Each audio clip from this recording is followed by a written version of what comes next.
Pangulong BBM, panoorin nyo, nakakatakot na nangyayari ngayon, bumabalik na ulit sila. Sabi ika nga ng ibang mga netizen na mas takot daw ang mga kriminal noong panahon ni dating Pangulong Rodrigo Duterte kaysa ngayon sa kasalukuyan. Kaya naman panoorin mo ang nag-viral na video na ito kung paanong walang takot na nagpanggap ng mga pulis ang mga kriminal na ito para maisakatuparan ang kanilang masamang plano.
Makikita sa video na inilalabas ng mga lalaking ito ang kanilang suot na damit na may nakalagay na pulis upang paniwalain ang mga tao sa labas na legit ang kanilang operasyon.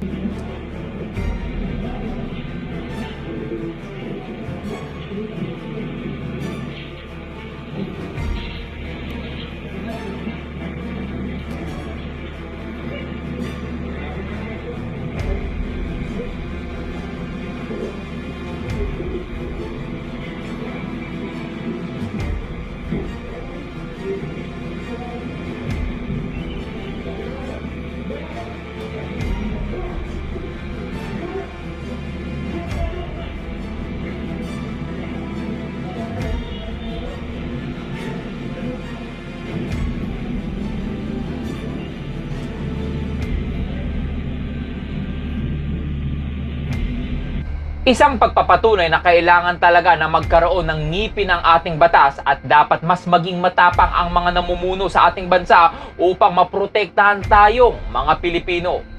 Kaya naman i-share mo na ang video na ito, ikaw bilang isang Pilipino, kung ikaw ang tatanungin, totoo ba na mas takot ang mga kriminal noong panahon ni dating Pangulong Rodrigo Duterte o pareho lang?